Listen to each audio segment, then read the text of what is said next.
sur la lutte contre les mutilations génitales féminines qu'on a pu réaliser à l'ambassade des États-Unis de l'autre côté. Et c'était en 2015.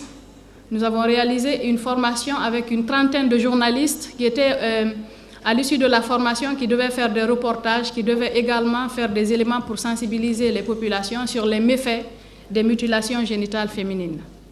Là, vous avez une autre activité, un autre projet agissant contre les violences faites aux femmes et la traite des personnes. Vous savez certainement ce que c'est que la traite des personnes. Ces derniers temps, elle se pratique d'une certaine façon en prenant par exemple de petites filles, c'est son domaine, hein, il pourrait mieux expliquer ça que moi, en prenant des petites filles par exemple dans les villages, on les amène ici à Conakry, au lieu de les amener à l'école, on les exploite dans les différentes concessions, elles font des travaux qu'elles ne devraient pas pouvoir faire. Donc on a mené cette activité de sensibilisation à l'université UNC à l'époque. C'était un financement de l'OIM, l'Organisation internationale pour les migrations, qui s'investit aussi dans ce domaine-là. Là, vous avez un projet qui a été financé par OSIWA, c'est Open Society Africa, qui est intitulé « Campagne de sensibilisation pour l'adhésion des personnes vulnérables à la vaccination contre la COVID-19 ». À l'époque, nous avions mené une étude sur les violences faites aux femmes pendant la période de Covid, avant d'aboutir à cet autre projet-là. Quand nous avons mené l'étude sur les VBG pendant la période de Covid, les statistiques que nous avions eues étaient vraiment effarantes parce que nous avons découvert que 80% des personnes enquêtées, il y avait eu des jeunes qui ont été formés pour aller sur le terrain ici à Conakry, à Labé et à Zérékoré pour faire des enquêtes sur les violences pendant cette période. 80% des personnes touchées ne savaient pas qu'il y a des structures de prise en charge, c'est-à-dire quand il y a un viol par exemple, les gens ne savent pas où aller. Les gens ne savent pas par quel moyen il faut passer.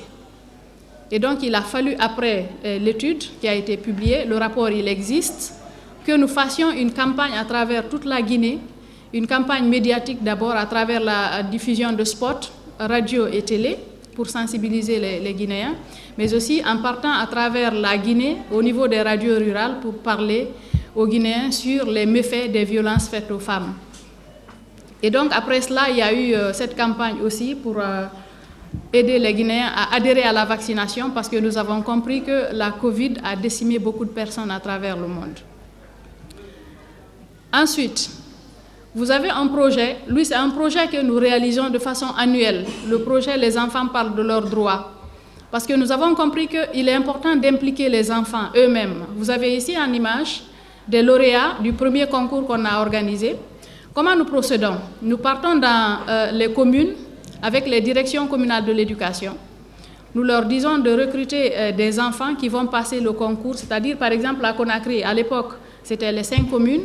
Chaque commune a envoyé un candidat et nous avons organisé le concours sur le viol sur mineurs. C'était soit un slam, soit un poème, soit une prose. Chaque candidat pouvait choisir son texte. Et donc à l'issue, nous avons eu une lauréate qui est juste au milieu là. Vous avez avec nous ici la ministre à l'époque, c'était Aïcha Nanette Conté, qui était ministre de la promotion féminine de l'enfance et des personnes vulnérables. Nous avons organisé 2 éditions. Malheureusement, la lauréate de la dernière édition, vous avez certainement entendu parler d'elle, Safia Diabaté. Elle est décédée récemment. C'était une championne, paix à son âme. Et donc, l'objectif, c'est d'amener les enfants eux-mêmes à parler de leurs droits, à faire de la sensibilisation dans leur communauté. Cette fille qui est décédée, elle avait réussi à implanter le club dans son école et elle faisait la sensibilisation avec ses amis et elle relevait des cas qu'elle aidait elle-même à régler au niveau de la communauté, au niveau de l'école et au niveau de la commune de Matam. Malheureusement, elle n'a pas pu faire long feu, c'est une étoile qui s'est envolée. Et l'autre chose, peut-être pour clôturer, c'est l'accompagnement que nous faisons depuis la création de l'organisation. C'est plus de 700 femmes. Ça peut être un appel d'une femme qui est victime de violences conjugales. Et ne pensez pas que parfois, quand on nous appelle, on envoie directement les gens au commissariat de police ou on enferme les gens. Quelquefois, nous procédons par la pédagogie. Parce qu'il y a des gens, par exemple, qui ne savent pas qu'il est interdit de lever la main sur son épouse. Ce qu'on leur dit, il a dit que c'est purement culturel.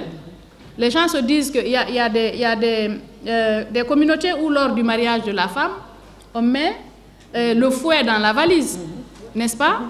On met le fouet dans la valise pour dire à son mari, si elle déconne, il faut la frapper. Pourtant, c'est contraire à la loi.